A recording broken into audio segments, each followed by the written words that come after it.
tenets in that regard. And therefore, one, let's continue to work on infrastructure, both as it relates to physical infrastructure and technological infrastructure. We already know at HBCUs we're the best return on investment in higher education. We provide a quality education, and we want our living and learning spaces to match that quality education. Two, let's make sure we're spending time continuing to build the research capacity of our institutions. We think we have unique expertise across an array of disciplines that will help the American economy.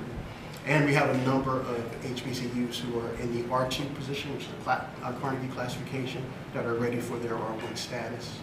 Three is connected pathways, and the President and the Vice President have already done this, particularly as it relates to using the bully pulpit to spend time with industry, supporting this notion of real opportunities for our students from the time they come to our campuses through graduate school.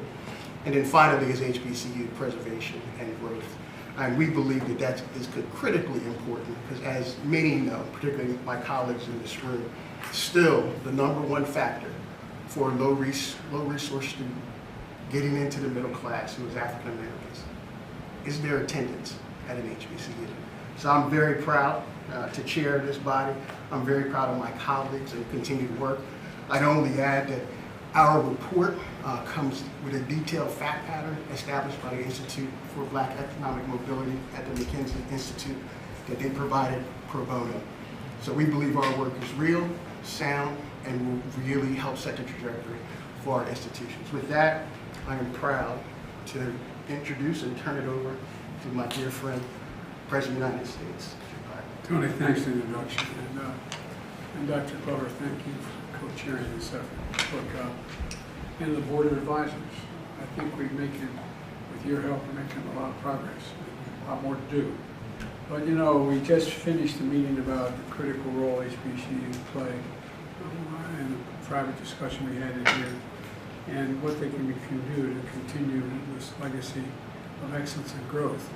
You know, it's not just about, you know, hourly wages. It's about being able to accumulate wealth, being able to focus on more than just what's going to put on the table tonight. And we've done a good job on that, but there's a lot more to do. And HBCUs produce 40% of all black engineers in America, 50% of all black lawyers, 70% of all black doctors and dentists, and 80% of all black judges. And HBCUs are engineers of economic mobility because helping increase the black middle class. I know if everybody talks on focus too much on the middle class. When the middle class does well, everybody does well.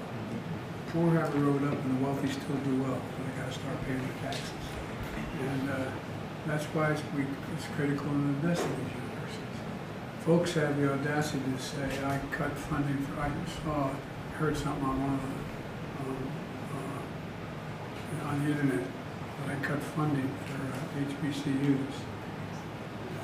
That's the furthest thing from the truth, but then again, a lot on the internet. But I've kept my promise to make historic investments in HBCUs. Tony mentioned $7 billion so far, including research investments, the largest increase in Pell Grants in over a decade, a significant percentage of African Americans going to college receive Pell Grants. Student debt repayment plan is a total lifetime payment per dollar borrowed for black students and families is cut in half, and established a board to do even more. We just had a good discussion around ensuring HBCUs continue to be strong financially and affordable for students. And Tony, you mentioned the 4 things that you suggested in the report: growth, infrastructure, the whole idea of student support, and research. And I was reminiscing that when I was a senator and then a vice president, I realized we had the ability as vice president. The president had the ability to assign government programs that were funded to, if you're going to build a new aircraft carrier, who puts on the deck? Well, we're supposed to pick Americans and American material and American personnel.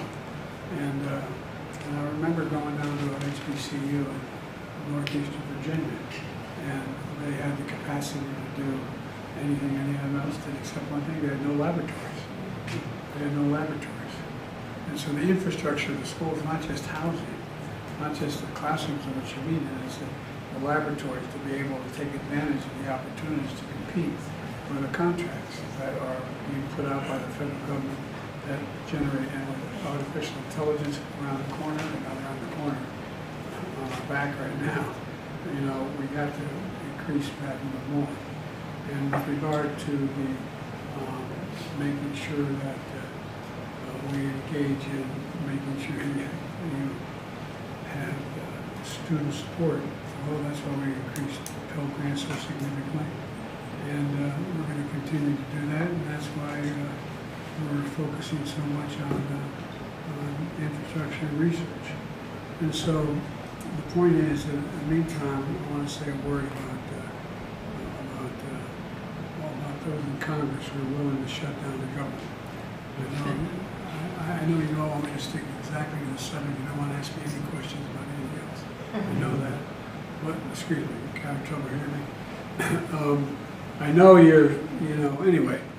In the meantime, I want to say a word about those in Congress who are willing to shut down the government. Just a few months ago, the Speaker of the House and I agreed to spending levels for the government. We were up right to the very edge, almost reneged on our debt, and that we're going to fund essential priorities and still cut the deficit by $1 trillion over the next decade.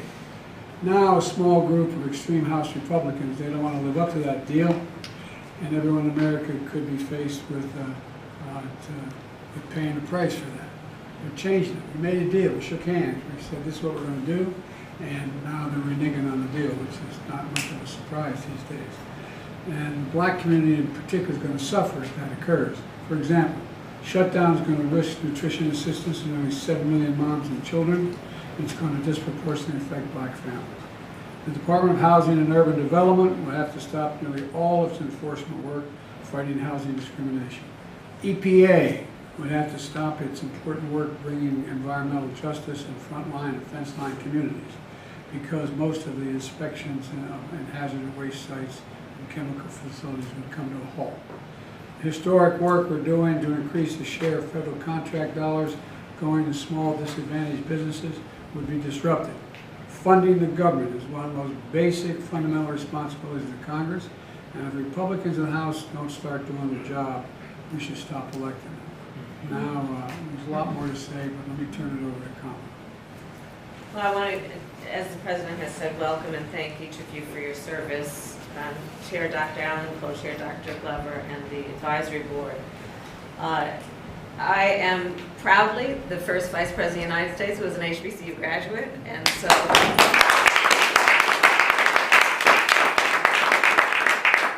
She made her staff wear the Howard jersey. So the work of this esteemed group of leaders under the guidance of our President is especially meaningful to me for many reasons.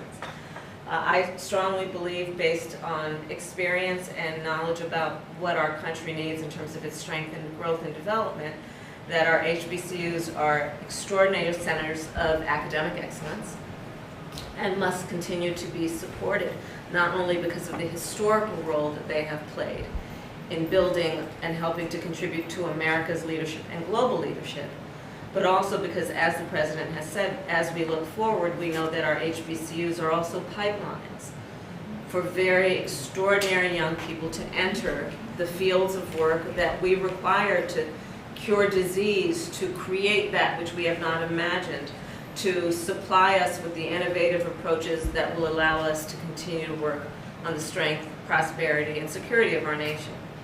So for all of those reasons, I thank this group for the work you do in advocating for the resources and the growth of our HBCUs.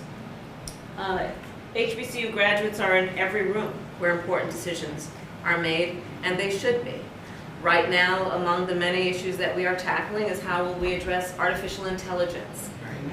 One of the issues therein that we have discussed a lot at this very table, in fact, is that we want to ensure that machine learning adapts to and includes the experiences of all people. We therefore will all benefit from HBCU graduates being at the table where those decisions are being made. We came out of a pandemic some time ago. What we know is that when we look at health issues and public health crises, there will be disparities based on people's background, based on their race, and in order to best address those, we're going to want to have people in those fields of research who understand the culture, the mores, and the particular impact that certain communities have.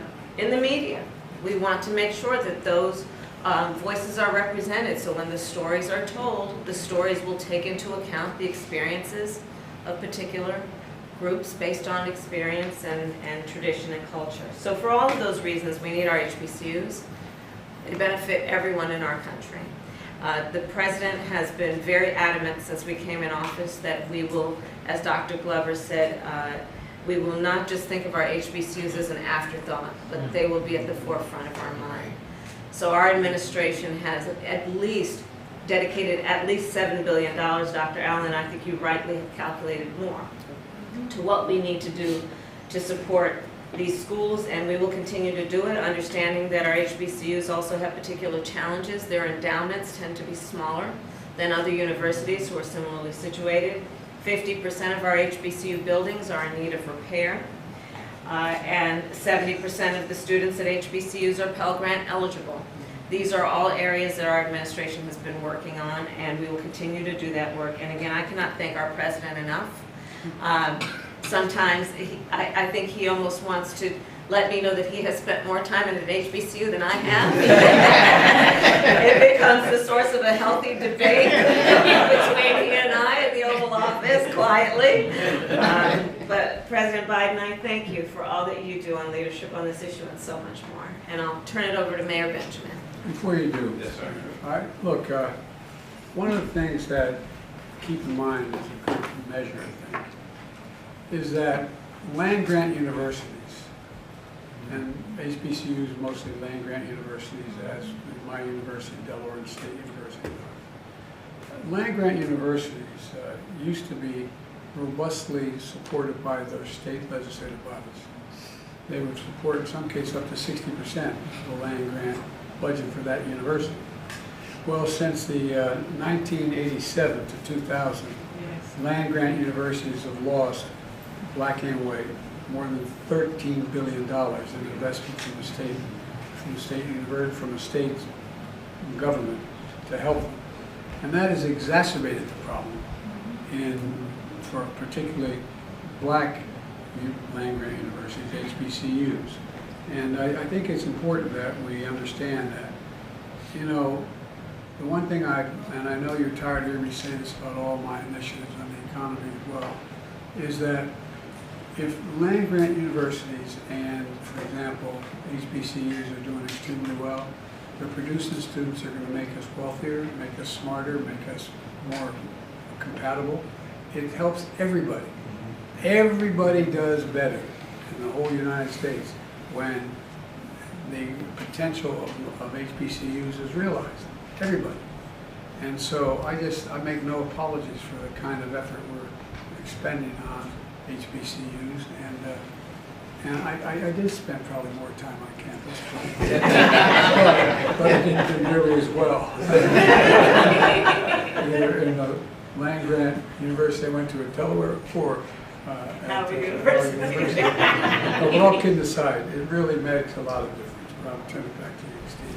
Thank you so much, Mr. President, Madam Vice President, our chairs, Dr. Allen, Dr. Glover, and this amazing body for your leadership. We're going to wrap it up right now. And thank you, everybody. Thank you. Mr. President, do you support UAW demands? Thank you so much. For what? UAW demands, Mr. President. Thank you. I heard Do you support the UAW demands? one at a time. Mr. President, do you support the UAW demands? I think the UAW gave up an incredible amount back when the automobile industry was going under. They gave everything from their pensions on, and they saved the automobile industry. And I think that now that the industry is roaring back, they should participate in the benefit of that. And if you take a look at the significant increase in salaries for the executives and growth of the industry, they should benefit from it. So yes, I always support the UAW. Thanks, guys, let's go. Thank you. Thank you. Thank you so much. Let's go. Thank you. Thank you. Thank you, guys. Let's go. Thank you. Will you speak? Thank you. Let's go. Thank you. Thanks. Thank you, Mr. President. Thank you. Thank you.